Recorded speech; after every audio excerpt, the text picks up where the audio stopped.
Hello everyone, welcome to study today. दोस्तों, आज की इस वीडियो में हम देखेंगे बीए थर्ड ईयर के फिफ्थ सेमेस्टर सब्जेक्ट जो है एंशिएंट हिस्ट्री यानी प्राचीन इतिहास। तो प्राचीन इतिहास के फिफ्थ सेमेस्टर का जो फर्स्ट पेपर है, यानी कि फर्स्ट पेपर जिसका नाम है state economy and society in ancient India, यानी कि प्राचीन भारत में राज्य, अर्थव्यवस्था एवं समाज, इस यानी कि एंशिएंट हिस्ट्री के फिफ्थ सेमेस्टर का प्रथम प्रश्न पत्र का ये पेपर का नाम है। तो इसी यानी कि state economy and society in ancient India नामक पेपर का सिलेबस के अकॉर्डिंग, यानी कि इसके सिलेबस में टोटल 8 यूनिट दी गई हैं और आज के इस वीडियो में हम यूनिट 5 को डिस्कस करेंगे। इससे पहले हमने यूनिट 4, यूनिट 5 या फिर इसका सिलेबस या फिर इसका जो प्रीवियस ईयर पेपर है उन सभी की वीडियो मैंने इससे पहले ही अपलोड कर दी है। अगर आपने उन वीडियोज़ को नहीं देखा तो वीडियो के डिस्क्रिप्शन बॉक्स में जाइए, आपको वहाँ पर एक प्लेलिस्ट मिल जाएगी। आप उस प्लेलिस्ट को ओपन करेंगे तो वहाँ पर आपको इस यानी कि इस पेपर का सिलेबस या फिर इसका प्रीवियस ईयर पेपर या फिर जितनी भी यूनिट्स की मैंने वीडियो बनाई है उन सभी को आपको वहाँ उस प्लेलिस्ट में देखने को मिलेगी। आप उन सभी वीडियोस को भी देख सकते हैं। फिलहाल आज की इस वीडियो में हम यूनिट 5 को देखने वाला हूँ। यूनिट 5 में हमें पढ़ना क्या है? सभा समिति। सभा क्या होता है? समिति। सभा समिति के विषय में पढ़ेंगे, इसके महत्व, इसके कार्य करने की विधि, ये सारी चीज़ें इसके विषय में देखेंगे। उसके बाद गढ़ क्या होता है, विदत क्या होता है और पौर जनपद ये क्या होता है, इसके विषय में हमें पढ़ना है। तो यूनिट 5 में हमें सभा समिति, गढ़, विदत और पौर जनपद इन सभी के विषय में हमें पढ़ना है। यानी कि इस वीडियो को देखने के बाद इससे आपको, यानी कि इससे जितने भी प्रश्न बनेंगे आप उन प्रश्नों का आंसर इजीली दे पाएंगे। तो आप इस वीडियो को ध्यानपूर्वक देखिएगा। सबसे पहले हम समझते हैं सभा समिति क्या है। यह सभा समिति का मतलब कि कैसे इन शब्दों का उपयोग होना शुरू हुआ, तो इसे हम सबसे पहले देखते हैं। तो संस्कृत साहित्य में प्राचीन जनप्रिय संस्थाओं के लिए संस्थाओं के लिए प्रयुक्त महत्वपूर्ण शब्द थे, जिनमें सभा, समिति, विदत, परिसर, संग्राम आदि शब्दों का उल्लेख मिलता है। तो किस तरीके से, यानी कि संस्कृत साहित्य में प्राचीन जनप्रिय संस्थाओं के लिए यानी कि प्रयुक्त महत्वपूर्ण शब्द थे, जिनमें सभा हो गया, समिति हो गया, विदत हो गया, परिसर हो गया आदि। इस तरीके से कई शब्दों का महत्वपूर्ण प्रचलन या फिर उनका उल्लेख मिलता है। कई सारी मतलब कि पुस्तकों या फिर कई सारे इनके साहित्यिक स्रोतों में इनका उल्लेख मिलता है। अब हम देखते हैं, अब एक एक को देखते हैं कि सभा क्या है, समिति क्या है। तो सबसे पहले हम देखते हैं समिति क्या है। समिति के विषय में हम पढ़ते हैं। समिति क्या है, इसके विषय में सबसे पहला टॉपिक इसमें पॉइंट है कि वैदिक अध्ययन से यह पता चलता है कि प्राचीन काल में आर्य जाति के राष्ट्रीय जीवन और गतिविधियों की अभिव्यक्ति जन संस्थाओं द्वारा होती थी। तो इसमें क्या बोला गया कि वैदिक जो अध्ययन से पता चलता है कि प्राचीन काल में, यानी कि आर्य जाति जो लोग थे, प्राचीन काल में ही लोग थे यानी कि भारत में, तो वैदिक काल में तो प्राचीन काल में राष्ट्रीय जीवन और गतिविधियों के अभिव्यक्ति के लिए जन संस्थाओं द्वारा ये उपयोग किया जाता था। इन चीज़ों का मतलब कि इन चीज़ों का इस्तेमाल होता था, समिति वगैरह इन चीज़ों शब्दों का इस्तेमाल होता था। तो उस समय यानी कि वैदिक अध्ययन से ऐसा पता चलता है। आगे इसी में हम देखते हैं, हमारे प्राचीन पूर्वजों की इस प्रकार की सबसे बड़ी महान संस्था समिति थी। तो प्राचीन यानी कि हमारे प्राचीन पूर्वजों की इस प्रकार की सबसे बड़ी जो महान संस्था थी वो क्या थी? समिति थी। ठीक है, इस तरीके से हमने देखा कि सबसे बड़ी संस्था उस समय के लिए समिति थी। आगे हम देखते हैं इस समिति से ही संबंधित समिति जो होता है सम धन इति से मिलकर बना होता है, जिसका अर्थ क्या है? एकत्र होना। ठीक है, एकत्र होना, जिसका अर्थ है एकत्र होना। आगे हम देखते हैं, इसी में अगला जो पॉइंट है, समिति का एक जो अध्यक्ष हुआ करता था, यानी कि हर एक समिति का एक अध्यक्ष हुआ करता था जिसको ईशान कहा जाता था। यानी कि समिति के अध्यक्ष हुआ करते थे, एक अध्यक्ष हुआ करता था जिसे क्या कहते थे? ईशान कहा जाता था। मोस्ट इंपॉर्टेंट है। तो ये जब भी आपको समिति से पूछे तो इन सभी पॉइंट्स को आप लिखना कि ये उनकी सबसे बड़ी महान संस्था थी पूर्वज कालों में। और ये समिति का क्या अर्थ है? समधन इति, एकत्र होना। यानी समिति एक मतलब कि समिति का एक अध्यक्ष होता है जिसे ईशान कहा जाता था। इस तरीके से आप समिति के विषय में लिख सकते हो और बता सकते हो कि समिति का उल्लेख वैदिक कालीन, प्राचीन काल में इस तरीके से आप मतलब कि उनके राष्ट्रीय जीवन और गतिविधियों के अभिव्यक्ति के लिए इस चीज़ का उपयोग होता था, इनके द्वारा उपयोग किया जाता था। तो इस तरीके से आप बता सकते हो समिति के विषय में। आगे हम देखते हैं समिति के जो कार्य हैं, समिति के कार्य तथा कार्य करने की विधि के विषय में देखते हैं। तो समिति के कार्य तथा समिति के कार्य करने की विधि क्या है, इसके विषय में देखते हैं। तो सबसे पहले देखते हैं, समिति के कार्यों में सामान्यतः व्यक्तियों के राष्ट्रीय जीवन से संबंध रखने वाले सभी कार्य उस समय इस संस्था को करने पड़ते थे।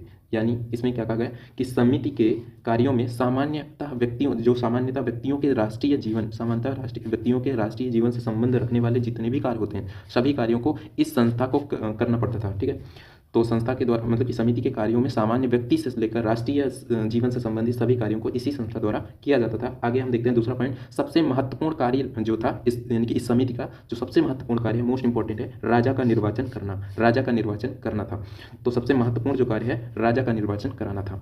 आगे हम देख, राज्य संबंधी मामलों पर इस समिति में विचार विमर्श किया जाता था। यानी कि राज्य संबंधी चाहे जो भी मामला हो, इस समिति में विचार विमर्श किया जाता था और राज्य संबंधी विषयों पर समिति का विचार करना आवश्यक था। ऐसे थोड़ी है कि कोई भी मतलब फर्जी हो जाए। तो इस मतलब कि राज्य संबंधी विषयों पर तो इस समिति का तो विचार विमर्श करना ही आवश्यक ही था ऐसा। तो इस तरीके से हमने देखा समिति के जो महत्वपूर्ण कार्य क्या थे कि सामान्य व्यक्ति से लेकर सामान्य व्यक्ति के राष्ट्रीय जीवन से संबंधित जितने भी कार्य हैं उसको इस समिति के द्वारा किया जाता था। और इसका जो सबसे महत्वपूर्ण कार्य क्या है, राजा का निर्वाचन करना सबसे महत्वपूर्ण है। और यानी कि राज्य संबंधी जितने भी मामले हुआ करते थे उन पर विचार विमर्श करना।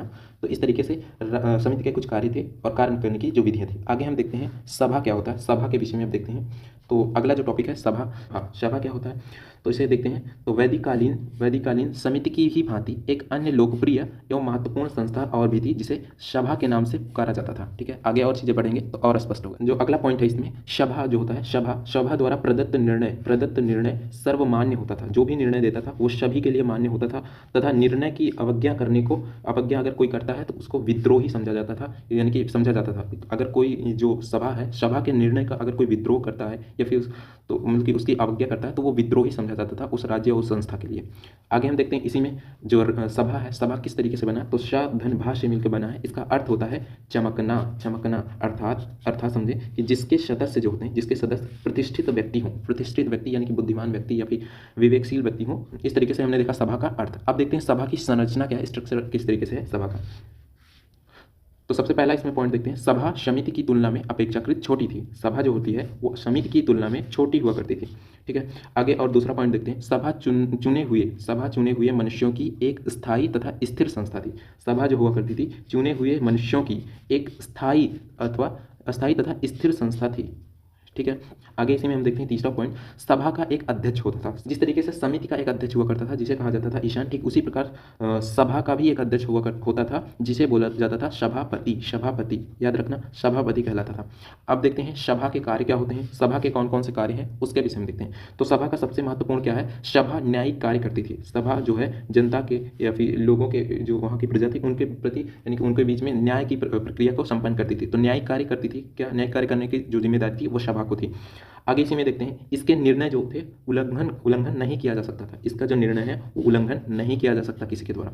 याद रखना, मोस्ट इंपॉर्टेंट है ये दोनों इंपॉर्टेंट। आगे हम देखते हैं अगला जो टॉपिक है, सभा का अस्तित्व काल। सभा का किस समय मतलब कि किस टाइम पीरियड में ये चीज़ें सभा का उल्लेख मिलता है तो उसे देखते हैं। सभा शब्द का उल्लेख जो है, सभा शब्द का उल्लेख वैदिक साहित्य में या फिर कई जगहों में है। इसमें अगला जो टॉपिक है, अगला पॉइंट जो है, सभा एवं समिति समकालीन संस्थाएं थी, एक ही समय पे चलती थी तथा दोनों ही लगभग समान समय तक समाज के अंतर्गत कार्यरत रही। यानी कि दोनों एक दूसरे के मतलब कि समकालीन थी और दोनों ही लगभग समान समय के साथ समाज के अंतर्गत कार्य करती रही। अगला जो पॉइंट है, वैदिक युग के समाप्त होने पर इन संस्थाओं का भी अंत हो गया। जब वैदिक युग समाप्त हुआ तो इन संस्थाओं का भी समाप्त हो गया, पतन हो गया। ठीक है, अंत हो गया। आगे हम देखते, तो इस तरीके से हमने सभा के विषय में देख लिया। अब हम देखते हैं सभा और समिति जो देखा, सभा और समिति में अंतर किस तरीके से। अगर आपसे पूछ ले कि सभा तथा समिति में अंतर बताइए शॉर्ट में, सभा और समिति में क्या अंतर है उसे देखते हैं। जो पढ़े उन्हीं से हम एक पॉइंट के हिसाब से आपको बताते हैं कि सभा क्या है, समिति में किस तरीके से अंतर है। तो सभा एक संसद के रूप में कार्य करती है। सभा जो होती है एक संसद के रूप में कार्य करती थी और वाद विवाद पर चर्चा करती थी। वाद विवाद तथा चर्चा के द्वारा राजकार्य निपटाती थी। मतलब कि जो राजकार्य था और वाद विवाद तथा चर्चा द्वारा राजकाज निपटाती थी। यह राजनीतिक तथा प्रशासनिक कार्यों के साथ साथ न्यायिक कार्य भी संपन्न करती थी। तो याद रखना, मोस्ट इंपॉर्टेंट है, यह राजनीतिक प्रशासनिक कार्यों के साथ साथ न्यायिक कार्य भी संपन्न करती थी। कौन सब, आगे हम देखते हैं समिति क्या होता है। समिति जो होता है, समिति को विश्व या जनसाधारण की आवाज़ अभिव्यक्त करने वाली संस्था कहा जाता है। तो जो समिति होता है, समिति वो जनसाधारण की आवाज़ अभिव्यक्ति करने वाली संस्था कहा जाता था। इसका महत्व सभा से अधिक था। राजा के निर्वाचन एवं पुनर्निर्वाचन में इसका महत्वपूर्ण योगदान रहा था। तो याद रखना, जो समिति है, समिति को विश्व या जनसाधारण की आवाज़ अभिव्यक्त करने वाली संस्था कहा गया। इसका महत्व जो है सभा से अधिक था इसका महत्व, मोस्ट इंपॉर्टेंट। और सबसे इंपॉर्टेंट है कि राजा जो है, राजा के निर्वाचन एवं पुनर्निर्वाचन में इसका महत्वपूर्ण योगदान था।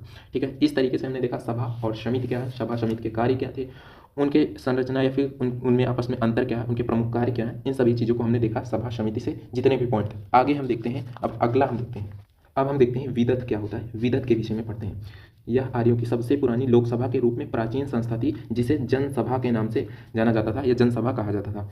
आगे हम देखते हैं दूसरा जो पॉइंट है, तो जो अगला पॉइंट है, परिवार परिषद के रूप में अनुवादित विदत में प्रतिभागियों के रूप में किनको शामिल किया जाता था? महिलाओं और बुजुर्ग जो होते थे उनको शामिल, यानी कि वे शामिल होते थे। जो परिवार परिषद के रूप में अनुवादित जो होते थे, अनुवादित विदत में प्रतिभागियों के रूप में महिलाओं एवं बुजुर्ग जो होते थे, वृद्ध जो होते थे, उन्हें शामिल किया जाता था। अगला जो है देखते हैं, विदत धर्मनिरपेक्ष धार्मिक एवं और सैन्य उद्देश्यों के लिए एक सभा थी। तो विदत जो था धर्मनिरपेक्ष धार्मिक एवं सैन्य उद्देश्यों के लिए एक सभा थी। आगे इसी में देखते हैं जो अगला पॉइंट है, विदत आर्यों की सबसे पुरानी लोकप्रिय थी, जो कि पहले ही बता दिया, लोकप्रिय जो लोकसभा थी, जो आर्थिक सैन्य धार्मिक सामाजिक सभी प्रकार के कार्य करती थी। तो इस तरीके से हमने देखा विदत क्या है, सबसे प्राचीन लोकसभा के रूप में थी, जो कि आर्थिक सैन्य धार्मिक सामाजिक सभी प्रकार के कार्य करती थी। आगे इसी में देखते हैं जो अगला पॉइंट है, इसका उल्लेख जो है ऋग्वेद अर्थवेद में मिलता है। तो आदि कई सारी जगहों पे ऋग्वेद अर्थवेद आदि कई जगहों पे इनका उल्लेख मिलता है, वर्णन मिलता है। तो इस तरीके से हमने देखा विदत क्या है। विदत एक प्राचीन सबसे पुरानी लोकसभा के रूप में प्राचीन संस्था थी, जिसे जनसभा कहा जाता था। परिवाद परिसर के रूप में अनुवादित जो विदत में प्रतिभागियों के रूप में शामिल किए जाते थे, उनमें महिलाओं एवं वृद्धों या बुजुर्गों को शामिल किया जाता था। इसमें विदत धर्मनिरपेक्ष धार्मिक और सैन्य उद्देश्यों के लिए एक सभा थी, और इसमें मोस्ट इंपॉर्टेंट है यह, यानी कि विदत आर्यों की सबसे पुरानी लोकसभा थी, जो आर्थिक सामाजिक या सैन्य धार्मिक सामाजिक सभी प्रकार के कार्यों को संपन्न करती थी। आगे इसी में देखा हमने, इसका उल्लेख ऋग्वेद अर्थवेद आदि में मिलता है। इस तरीके से हमने विदत के विषय में देखा। अगला जो है गढ़ के विषय में देखते हैं, ये क्या चीज़ है। तो गढ़ जो होता है, गढ़ का अर्थ क्या होता है? समूह। गढ़ का अर्थ होता है समूह।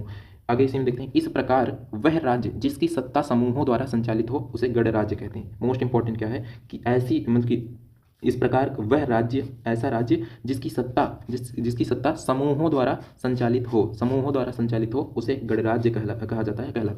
आगे हम देखते हैं गणराज्य का अर्थ क्या होता है। गणराज्य का अर्थ होता है प्रजातंत्र राज्य से लिया जाता है, यानी कि प्रजातंत्र राज्य से लिया जाता है।